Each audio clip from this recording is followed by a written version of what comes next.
Question number 6 थोड़ा सा tricky है, थोड़ी सी इसकी जो है यहाँ पर हमें ट्रायंगल कौन सा लेना है ये बड़ा ही मैटर करता है।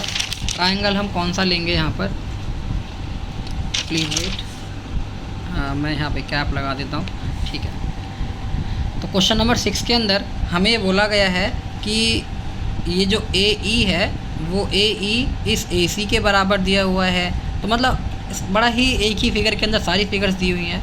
और फिर बोला है कि ए बी जो है वो ए डी के बराबर है। तो कौन सा ट्रायंगल हमें लेना है, हमसे क्वेश्चन में रिक्वायरमेंट ये है कि बी सी जो है वो बी सी जो है ये वाली जो साइड है बी सी ये इस डी ई के बराबर है, ये हमें दिखाना है। तो बी सी और डी ई को हमें बराबर दिखाना है, ये हमसे टू प्रूव है। तो बी सी और डी ई यानी कि पहले बी सी और डी ई अगर हमें बराबर दिखाना है तो इसका मतलब ये हुआ कि बी सी जो है किसी पहले ट्रायंगल का है और डी सी जो है वो किसी दूसरे ट्रायंगल का है। तो बी सी जो है पहले ट्रायंगल का है और डी सी जो है वो दूसरे ट्रायंगल का है। इसका मतलब अगर क्वेश्चन, अब यहाँ पर बच्चे को ये कन्फ्यूज़न होती है क्रिएट कि यहाँ पर आपको दिया हुआ है कि एंगल बी ए डी जो है वो बराबर आपको दिया हुआ है, ये बराबर आपको दिया हुआ है बी ए डी और ई ए सी ये बराबर दिए हुए हैं एंगल। तो उसको लग रहा है, मैंने अभी जैसे 2-3 बच्चों से पूछा हुआ है कि बताओ बच्चे ट्रायंगल कौन सा बना, तो उनको लगा कि सर एंगल अगर ये दे रखा है तो हम तो जो है बी ए डी एक ट्रायंगल ले लेंगे और दूसरा ट्रायंगल हम ई ए सी ले लेंगे। लेकिन अगर हम बी ए डी ले लेते हैं, बच्चों देखो ध्यान से बात को समझो, अगर हम बी ए डी ले लेते हैं तो क्या आपको इस बी ए डी के अंदर जो आपसे टू प्रूव में मांगा गया है क्या आपको बी सी मिला? बिल्कुल नहीं मिला। आपको बी ए डी के अंदर सिर्फ बी डी मिला, बी सी नहीं मिला। तो देखते हैं ट्रायंगल की नेमिंग हम लोग किस तरह से करते हैं। तो बी सी और डी ई मांगा गया है, हाँ बी सी और डी ई मांगा गया है। तो बी सी जो है, अगर हमसे बी सी मांगा गया है तो जो हमें प्रूव करना है वही हमें क्वेश्चन को सॉल्व करने के लिए झलक देगा। तो बी से लेकर सी तक अगर हमें मांगा गया है तो बी से लेकर सी तक जो है आप देख सकते हो इन दोनों के लिए बी और सी, अभी डी को समझो कि है नहीं, तो बी से और सी तक हमसे मांगा गया है। तो बी से और सी से कौन सा एक वर्टेक्स ज्वाइन हो रहा है, तो सी से वर्टेक्स ए ज्वाइन हो रहा है और बी से वर्टेक्स ए ज्वाइन हो रहा है। तो इन दोनों को हमने ज्वाइन कर दिया तो हमारा फर्स्ट ट्रायंगल जो बना वो ये बन गया। इस पर हम लोग कलर कर देते हैं।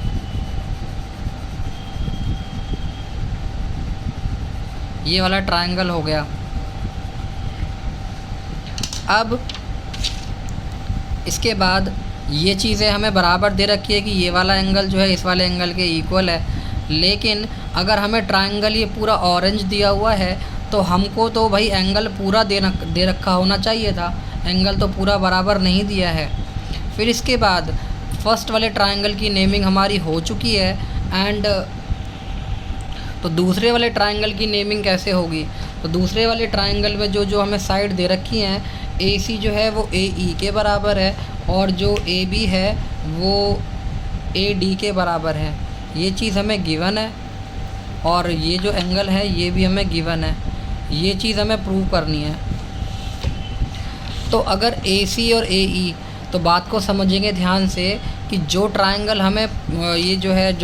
हमें प्रूव करने होंगे उसी ट्रायंगल्स की कोई ना कोई ये दोनों साइड होंगी, तो उन्हीं ट्रायंगल्स की ए सी और ए ई होंगी। तो ए सी जो है आपको देखने को मिलेगा, ए सी जो है आपको दिख रहा है कि ऑरेंज वाला ट्रायंगल की साइड है ए सी। तो अगर ये ऑरेंज वाले ट्रायंगल की साइड है ए सी तो दूसरी वाली साइड कौन से वाले ट्रायंगल की है? ए ई। तो देखते हैं कि ए ई ये रही। तो ए ई जो है हमको ये लेनी होगी, यानी कि ट्रायंगल की दूसरे वाले, ये पहले वाले ट्रायंगल की ए सी, पहला वाला ट्रायंगल हम लोग फिक्स कर चुके हैं। तो दूसरे वाले ट्रायंगल की साइड हुई ए ई। फिर उसके बाद ए बी, अगर देखते हैं कि ए बी हमारे पहले वाले ट्रायंगल की साइड है तो ए डी हम दूसरे वाले ट्रायंगल की साइड लेने वाले हैं। तो इससे ये वाली हमारी दूसरी ट्रायंगल की साइड आ रही है ये।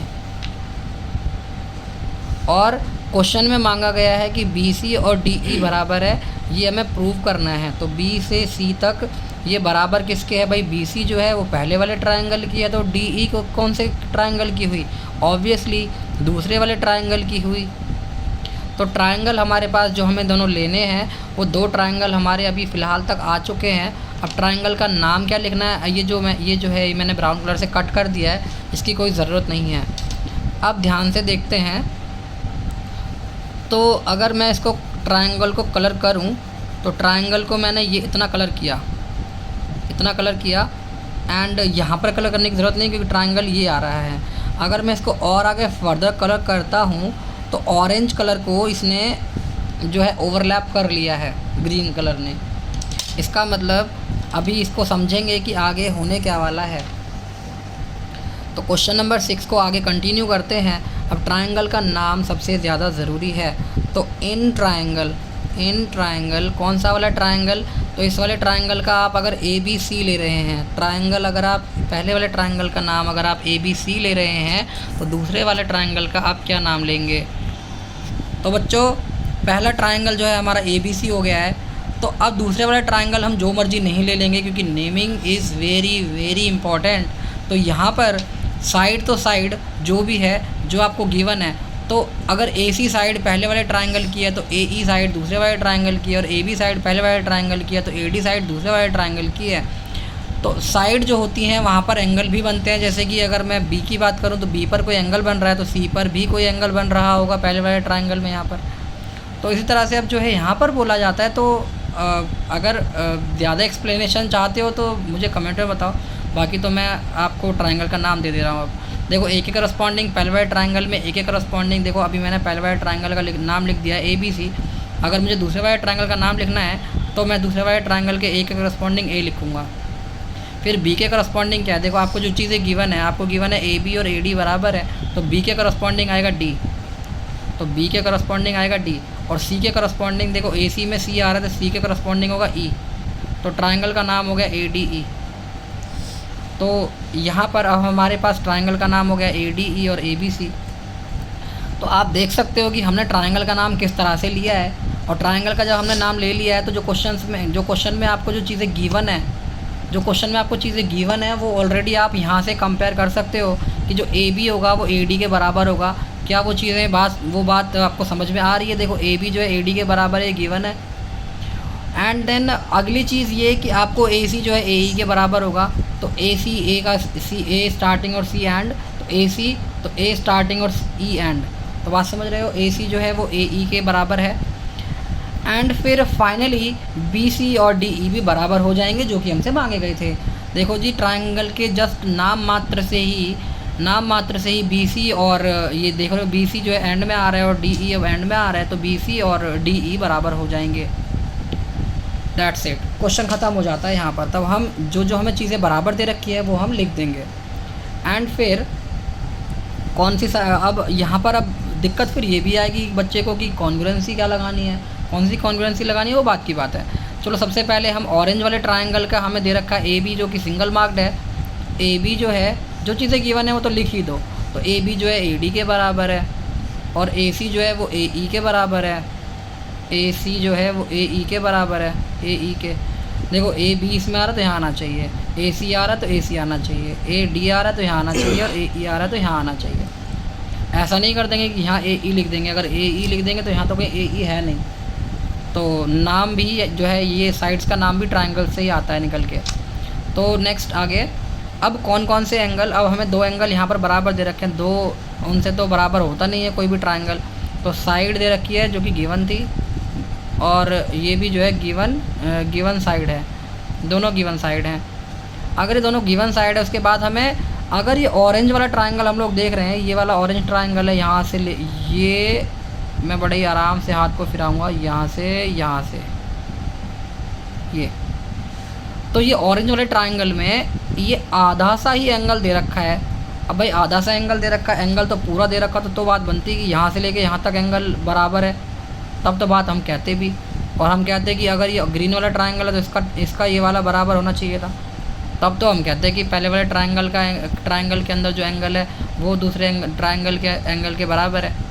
तो लेकिन अगर आप देखते हो कि ये चीज़ें जो है एक सेम चीज़ है जो कि दोनों में आ रही है, राइट, क्योंकि ग्रीन भी इसी में आ रहा है, इसी वाले छोटे से इसके अंदर आ रहा है, इसी के अंदर ऑरेंज भी आ रहा है, इसी के अंदर ग्रीन भी आ रहा है। तो अगर हम किसी भी, because this and this is equal, this thing is equal to this thing. So if we will add some equal thing in the same thing, we will get the same thing. मतलब अगर हम किसी भी बराबर चीज़ों में एक ये बराबर क्वांटिटी है, अगर हम ऐड कर देते हैं तो हमारे एंगल दोनों बराबर होंगे। तो हम लिखेंगे, ये चीज़ें हमें साइड में प्रूव करनी होंगी। तो हमारा जो BAD एंगल है, BAD जो एंगल है वो हमारे EAC के बराबर है। तो हमें ऐड क्या करना है, हमें DAC ऐड करना है, यानी कि ये एंगल जो है A पर बनने वाला एंगल DAC, ये छोटा सा ये एंगल DAC हमें यहाँ पर ऐड करना है। तो BAC तो BAC है, BAD तो BAD है ही, उसमें हम लोग ये ऐड कर देंगे, DAC ऐड कर देंगे। देखो DAC मैंने लेफ़्ट में भी ऐड किया है और EAC के अंदर मैंने राइट में भी DAC को ऐड किया है। तो अगर हम इक्वल चीज़ें ऐड करते हैं तो हमारे को इक्वल ही आंसर आता है। तो BAD के अंदर अगर हम DAC जोड़ देते हैं तो हमारा BAC आ जाता है हमारे पास, एंगल BAC आ जाएगा। और अगर हम EAC के अंदर, EA और ये C के अंदर अगर हम CAD यानी कि CAD तो नहीं बोलेंगे क्योंकि यहाँ पर DAC बोला है, तो हमने DAC जोड़ा तो हमारा ट्रायंगल अब क्या आ गया, जो ट्रायंगल हमने नाम ले रखे हैं ना बच्चों, वही नाम लेने हैं। तो हम ट्रायंगल, अभी तो खैर हम एंगल की बात कर रहे हैं, तो एंगल हमारा जो आ जाएगा, तो एंगल हमारा आ जाएगा EAD। तो EAD, तो ये एंगल बराबर होंगे। तो हमें यहाँ पर जो हमने एंगल लिखे हैं, तो क्या E के करस्पॉन्डिंग C आ रहा है? तो देखो E के करस्पॉन्डिंग C नहीं आ रहा है क्योंकि C लास्ट में है तो D है उसके बाद, तो A तो हमें बीच में रहने देना है। तो हम क्या करेंगे, क्योंकि ट्रायंगल का नाम मैंने पहले समझा दिया था, तो C के करस्पॉन्डिंग क्या है, E। तो C अगर यहाँ लिखा है तो C के करस्पॉन्डिंग आएगा E, और B के करस्पॉन्डिंग क्या आएगा, D। B के करस्पॉन्डिंग आएगा D।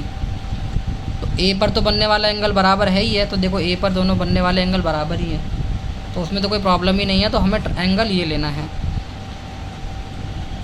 बाकी अगर आप YouTube चैनल देखते हो तो उसमें आपको मिलेगा कि उसने जो मर्जी लिखा हुआ है, जो मर्जी AC लिखा है, फिर AC लिखा है और EA लिखा है, वो कहेगा कि लेंथ तो बराबर ही है, पर ऐसी बात नहीं है।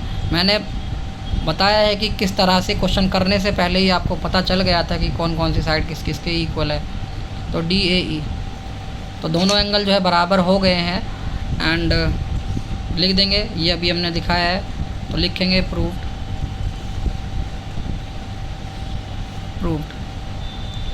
तो भैया जी हमारे पास दो साइड और एक एंगल लगा है। अगर हमारे पास दो साइड और एक एंगल लगा है तो दो साइड और एक एंगल, सिर्फ हमारे पास यही एक कॉन्ग्रुएंसी है और कोई कॉन्ग्रुएंसी है नहीं। तो इसीलिए इसमें तो कोई भी समस्या वाली बात नहीं है कि हम लोग क्या लिखें।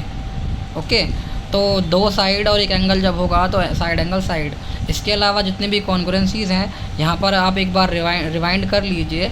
आपको दे रखा है साइड साइड साइड होती है, और तो ट्रायंगल की जो कॉन्ग्रुएंसीज़ है SSS है और AAS है, SAS है और RHS है और हाँ ASA है, ASA है। तो दो बार साइड यहाँ आ रही है और दो बार साइड यहाँ आ रही है, मतलब एक बार साइड इसमें आ रही है, एक बार साइड इसमें आ रही है और एक ही बार साइड इसमें आ रही है, तीन बार साइड इसमें आ रही है। तो दो बार साइड जिसमें आ रही है वो SAS है। तो यानी कि अगर कॉन्ग्रुएंसीज ध्यान रखते हैं तो कोई दिक्कत होने ही नहीं वाली है। तो कौन सी कॉन्ग्रुएंसी लगी, SAS लगी, क्योंकि दो बार साइड आ रही है, एक बार एंगल आ रहा है। तो कॉन्ग्रुएंसी को लास्ट में पकड़ना वो एक बहुत ही डिफ़िकल्ट टास्क हो जाता है, तो इजी है। इसके बाद आप ये सारे जो है क्वेश्चंस को दोबारा करना, थोड़ा सा ही लेंदी क्वेश्चन है। नेक्स्ट क्वेश्चन जो है, नेक्स्ट टू क्वेश्चन जो है वो भी इतना ही लेंदी है। तो इसके बाद हम लिखेंगे इन सो यूजिंग SAS कॉन्ग्रुएंसी। तो SAS कॉन्ग्रुएंसी के हिसाब से जो ट्रायंगल हमने दोनों लिए थे वो दोनों ट्रायंगल कॉन्ग्रुएंट हो गए। तो ट्रायंगल ABC जो है कॉन्ग्रुएंट हो जाता है ट्रायंगल ADE के। अगर ये दोनों ट्रायंगल कॉन्ग्रुएंट हो जाते हैं तो हमसे बोला गया था कि आप BC और DE के बारे में बताओ। तो BC और DE के बारे में बताओ। तो देखो BC के करस्पॉन्डिंग जो है DE लिखा हुआ है, दैट्स इट। तो BC के करस्पॉन्डिंग अगर DE लिखा हुआ है तो वो दोनों ट्रायंगल क्या हो जाएंगे, ट्रायंगल साइड। तो BC के करस्पॉन्डिंग अगर DE लिखा हुआ है क्योंकि करस्पॉन्डिंग है, तो करस्पॉन्डिंग है तो लिख देंगे C P C T corresponding part, because this is corresponding to BC is corresponding to D. That's why corresponding part of congruent triangle, because these are congruent. तो hence proved, यहाँ लिख देंगे hence proved, ये भी लिख दो hence proved. That's it.